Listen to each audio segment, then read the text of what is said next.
जब समय समय कब देखिए, आपने अनुभव उस टाइम का करो जब बिल्कुल ट्रेन सामने हो स्टेशन के ऊपर और आपकी थोड़ी सी दूरी हो और वो आपके सामने से निकल के जा रही हो और उसी पे आपको चढ़ना हो। मेरे जीवन में एक बार हुआ जी यही से, आगरा पहले नंबर पर ट्रेन खड़ी। वैसे हम ट्रेन को कभी निकलने नहीं दिया जिंदगी में, चाहे बिना टिकट के जाना पड़ा, लेकिन हुआ क्या कि हमने पैसे दे दिए खिड़की में। अब वो पैसे लौटाए और टिकट लौटाए तब तो मैं आगे चलूं। अब वो पैसे लौटाने में और टिकट देने में उसने देर कर दी, इतने में ट्रेन छूट गई। अब ट्रेन चल दी, फिर भी मैंने कहा चलो इसको जाने नहीं देंगे। हमने तुरंत टिकट हाथ में लिया और चढ़ जाएंगे इसमें। सो स्टेशन मास्टर वही घूम रहा था, उसने हमारी आप बाजू पकड़ ली। उसने कहा स्वामी जी आपको हम क्या समझाए, जिंदगी तो बार बार आती नहीं है, ट्रेन और आएगी। तो मैंने कहा कभी कभी किसी के वचनों को भी मान लेना चाहिए।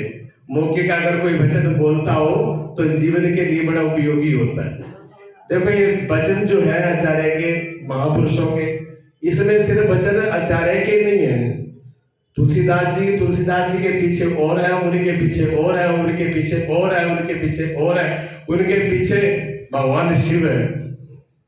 भगवान के शिव से निकले हुए ये वचन है और एक एक वचन आप हृदय में धारण कर लीजिए। पूरी कथा का सार 2 शब्दों के अंदर जो सूत्र है, जो सार है, वो 2 शब्दों में बोल रहा हूं, आप ध्यान में पकड़ लीजिए। ट्रेन जो है वो छूटने वाली है, आप तैयार हो, ठीक है। और उसी टाइम में एक गुब्बारे बेचने वाला आ जाता है, एक खिलौने बेचने वाला आ जाता है, एक मूंगफली वाला भी आ जाता है, साफ मूंगफली ले लो। और कोई चाय वाला भी आ जाता है, कोई पानी बोतल वाला भी आ रहा है, कोई मिलने वाला भी आ रहा है। चारों तरफ से आपको घेरे हुए हैं और आपको ट्रेन जो है तैयार है और आपको उस पर चढ़ना है। आप बताओ आप किसकी तैयारी करोगे? ट्रेन की सुनोगे कि उधर खिलौनों वालों की, परिवार वालों की, मित्रों की, बोतल वाले की, चाय वाले की? नहीं, लेकिन आप यही कर रहे हो, आप यही कर रहे हो। ट्रेन तैयार है लेकिन आपको फुर्सत नहीं है। कहते ट्रेन तो फिर आएगी, फिर नहीं आएगी ट्रेन। ये भक्ति इसी प्रकार की है। बट विश्वास अचल निज धर्म, ये विश्वास, ये भक्ति जो है, ये भक्ति आपके जीवन में अगर नहीं आई, वो ट्रेन क्या है? वो ट्रेन भक्ति है। उस पे आपको सवार होना है, उस ट्रेन रूपी भक्ति पे आपको सवार होना है। जब तक आप नीचे और ट्रेन सामने है, आप उस पे सवार नहीं हो रहे हो, तब तक अगर आपने इंतजार किया, रुके, तो बड़ा धोखा खाओगे।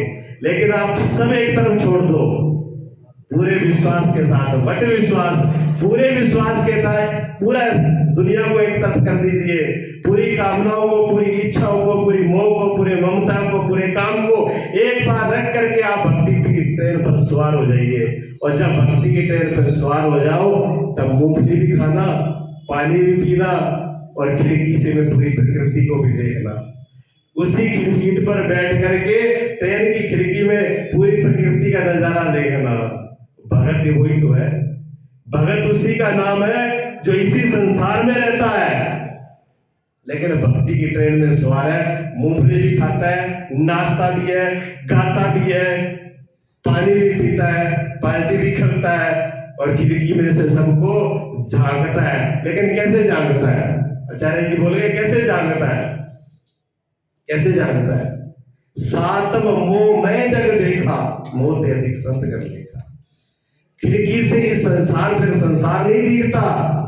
जब भक्ति की ट्रेन पे सवार होगे, जब उससे देखोगे, तो ये फिर राम कृष्ण में, राम कृष्ण में, जित देखो तित श्याममयी। तब भक्ति जब शुरू होती है तो पेड़ में भी वही है, पौधे में वही है, मूर्त में वही है। इसलिए मूर्ति की पूजा हमारे यहाँ होती है। मूर्त फिर मूर्ति पत्थर नहीं है।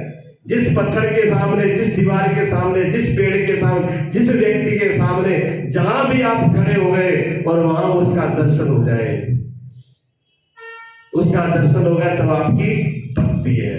भक्ति में सवार हुए आप। जब भक्ति में सवार हो गए तो चारों तरफ उसी की झलक है। तब सातम मोह में देखा। करना क्या, कुछ नहीं करना, अपने आप का विश्वास दृढ़ करना है, कुछ भी नहीं करना है। अभी आपने अपने आप को कमजोर मान लिया, अपने आप को छोटा मान लिया, अपने आप को पापी और निकृष्ट मान लिया। ये मान्यता आपकी है, किसी और की नहीं है। ये आपकी मान्यता है। इस मान्यता को एक तरफ करके सिर्फ मान लो कि वो मेरा है, मैं उसका हूं और मैं उस पर सवार हूं। भक्ति पे सवार हो जाओ, बस इतनी देर है। और भाव की बात है, कहीं जाना नहीं, टिकट भी नहीं देना, सिर्फ भाव से सवार हो जाइए आप भक्ति पर। दृढ़ विश्वास कर लीजिए और उस भक्ति पे सवार हो जाइए। और जब भक्ति के ऊपर सवार हो जाओगे तो ये प्रकृति का पूरा नजारा बदल जाएगा।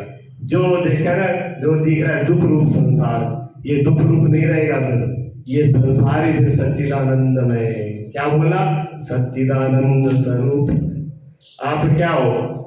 भगवान राम किसी को सच्चिदानंद रूप नहीं दिख रहे, लेकिन भगवान शंकर ने देखा तो प्रणाम किया, वाह सच्चिदानंद। देखिए आप, हमको नहीं दिख रहा, ये हमारी कमी है। शंकर वाली आंख चाहिए, भक्ति की आंख चाहिए, भक्ति की सवारी चाहिए, सब काम हो जाएगा।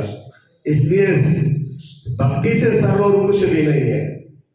हाँ, स्वतंत्र भक्ति सकल सुख खानी, सब प्रकार से स्वतंत्र है, सब सुखों की खान है। छोटा सा सूत्र है कि जो अभी तक आपने मान रखा है ना, ये जमेला, ये जमेले, जो अभी तक आपने मान रखा है संसार, बस इसको छोड़ के उसको मान लो। बस मानने से खेल बदल गया, पूरा पूरा का पूरा खेल बदल जाएगा बनने में। तो सवार एक पर ही होना है। बोलिए सच्चिदानंद भगवान